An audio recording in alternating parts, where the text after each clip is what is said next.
Welcome to Track Moments. The men's 4x400 meters relay at the 2018 Athletics World Cup was not just a closing act. It was a concentrated display of everything that defines elite relay racing: depth, tactical sequencing, psychological pressure, and execution under unforgiving rules. Unlike individual races where performance is isolated, the 4x400 relay exposes the collective strength of a nation. And in this case, it exposed a very familiar hierarchy. From the moment the teams were introduced, the United States stood out as the overwhelming favorite. This was not simply based on reputation, but on structural dominance. The U.S. system consistently produces multiple sub-45-second quarter-milers each season, allowing them to build relay teams where even the weakest leg is still world-class.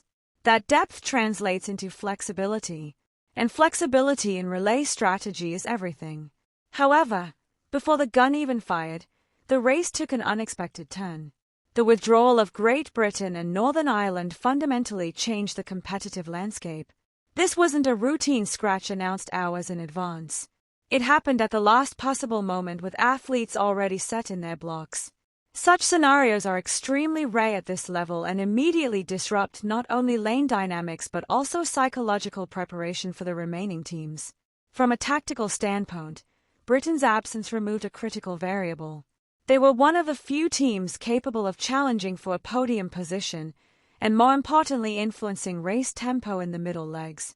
Their withdrawal effectively reduced the density of competition, giving more control to the dominant team, in this case the United States, and slightly easing the pressure on other contenders like Poland and South Africa.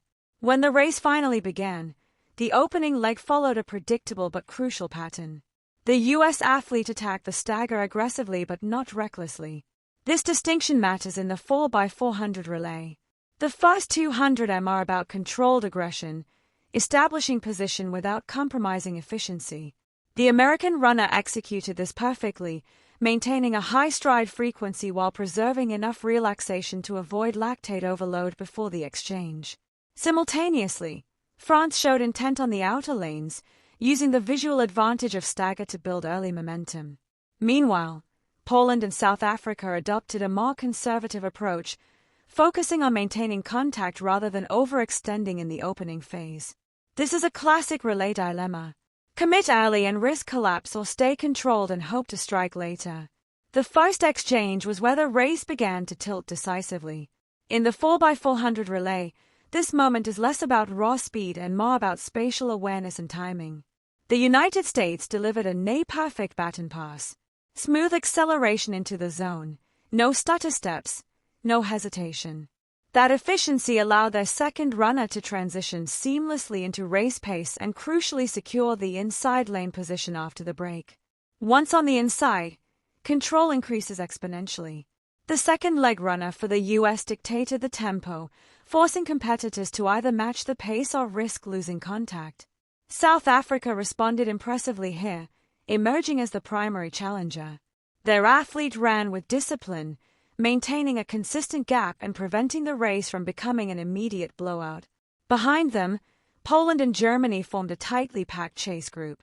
This phase of the race often goes unnoticed, but it is strategically significant. Teams in this position must balance two competing priorities: staying close enough to capitalize on any mistake ahead while conserving enough energy for a potential late surge.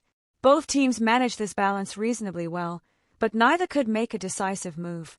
The third leg, often referred to as the decisive leg, is where elite teams assert dominance. The United States made a calculated decision to place their strongest 400-meter runner in this position. This is a strategic choice rooted in probability. A dominant third leg can break the race before the anchor leg even begins, eliminating the risk of a final leg showdown. As soon as the American third runner received the baton, the shift was immediate. His acceleration pattern was aggressive but controlled, and within the first 100 to 150 m he began to stretch the field. What stood out was not just his speed but his efficiency: minimal vertical oscillation, powerful ground contact, and a relaxed upper body. These are the markers of elite 400-meter running under relay conditions. By the 200-meter mark of this leg, the gap had already become significant. South Africa, despite a strong effort, could not respond to the increase in pace. The American runner delivered a split in the mid-44-second range, a performance that in relay context is often race-defining. At this level, a gap of even 10 m can be decisive. Here, the margin extended beyond 20 m. This was the critical. From this point onward, the outcome was effectively sealed. The final exchange for the United States was clean and unpressured, allowing their anchor to approach the last leg with a completely different mindset. Not survival, but control. The anchor leg in such scenarios becomes a test of discipline rather than aggression. The American runner maintained form, avoided unnecessary surges, and managed the lead with composure. His occasional glances at the scoreboard reflected awareness, not concern. This is a hallmark of dominant relay teams, the ability to transition from attack to control without losing efficiency. Behind him, however, the race intensified. Germany, Poland, and South Africa entered a direct battle for the remaining positions. This is where fatigue, lactic acid, and mental resilience collide. Each athlete was operating at the limit, and small technical inefficiencies, tightening shoulders, shortened stride length began to appear. At the finish line, the United States stopped the clock at 259.78, comfortably under the 3-0 barrier. In the context of the 4x400 relay, breaking 3 minutes is not just a statistical milestone. It is a benchmark of elite collective performance. It requires not just one exceptional runner, but 4 highly consistent legs executed with precision. However, the race narrative did not end with the finish. Relay events are uniquely vulnerable to post-race adjudication due to strict exchange zone rules. Officials conducted a review focusing on whether baton passes occurred within the designated zones. The consequences were immediate and severe. Both France and South Africa were disqualified due to exchange violations. This outcome highlights one of the most unforgiving aspects of relay racing. Execution errors are absolute. There is no margin for interpretation. A fraction of a step outside the zone can nullify an otherwise world-class performance. From an analytical perspective, this reinforces a key principle. In the 4x400 relay, technical discipline is as important as speed. Teams that lack consistency in exchanges are always at risk regardless of their raw ability. In the end, the race served as a clear reaffirmation of global hierarchy in the 4x400 meters. The United States did not just win. They controlled every phase of the race.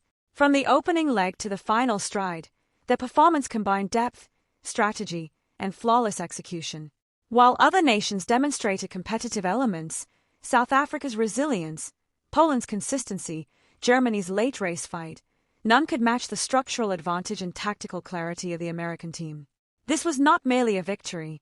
It was a demonstration of system-level superiority in one of track and field's most demanding events. For more track moments, subscribe to this channel, like and share. Thank you for watching.